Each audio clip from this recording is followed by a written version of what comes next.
I had a slight problem with the Wheeler & Wilson half-case low bed No.3 machine the other day. It's from 1872, and I was winding a bobbin, and I thought I was doing it correctly, but this is the needle arm, and this was hitting the presser foot, and the presser foot not only cracked on the bottom because it's glass, but it is now not lined up.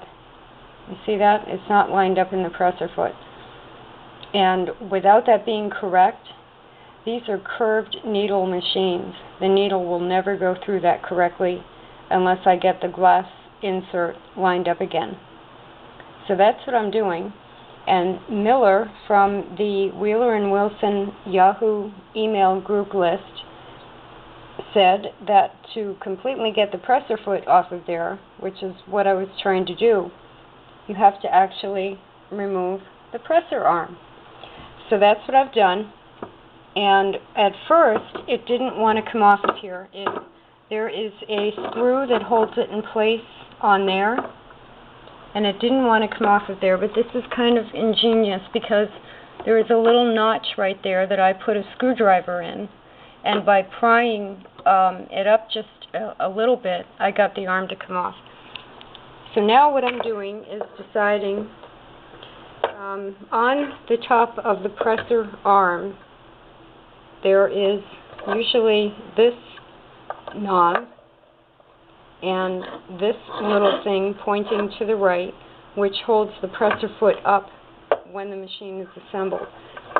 So now what I'm doing is deciding, do I continue to try and remove the entire presser foot, or do I try and get the glass insert lined up now that I can freely work with this part? There's a little notch right there in the middle part of the bottom of the presser foot, also on the top. It goes right through.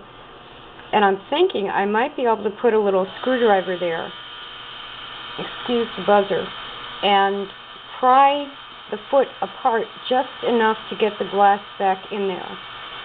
You see, it's just a little bit crooked. I did take the entire presser foot out.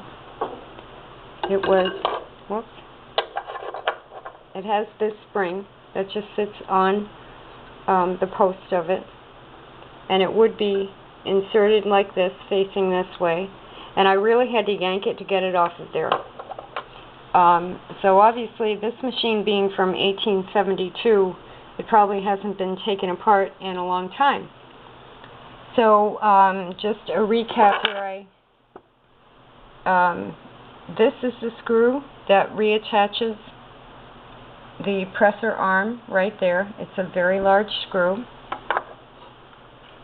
This little, there is a specific name for this. It's escaping me now. That goes on the top of the post after the presser foot is reinserted, and then this screws on top of that. So there is my presser foot, and now I'm going to try and figure out how I can get that glass insert to line up again. This is a little bit of a eureka moment. I had asked on the Wheeler & Wilson Yahoo group what is the safest way for the insert to pry the two metal toes apart, and while I'm sitting here waiting for an answer, I had mentioned that little space that is in the foot. Well, this is an antique crochet hook that gradually gets thicker, and by forcing that into the hole of the slot right there, the toes opened up a little bit, and the foot, I believe, has popped right back into place. Now, the camera's a little out of focus, but the damage is along that far side on the top of the insert. So obviously I don't want to do that again, and now I have to reassemble it to make sure that a needle would line up correctly. But to gently pry the two toes open, I took a crochet hook and stuck it in the hole until they opened. While I have this machine on video, I want to make this my correction video.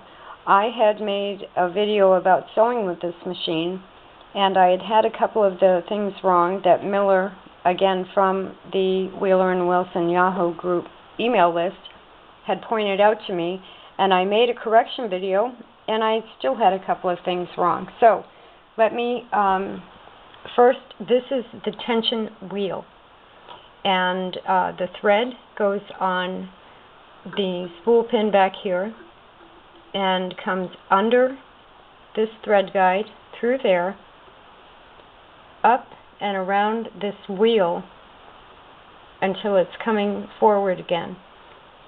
This, mine is crooked, but this is the adjustment knob for adding pressure or releasing pressure on this spring, which makes it easier or more difficult for the wheel to turn. These are not two discs that the thread goes in between. This is a wheel that turns as the machine works. Now, my other correction was in the bobbin area. I had found a screw, and I'm going to turn over the machine to show you where.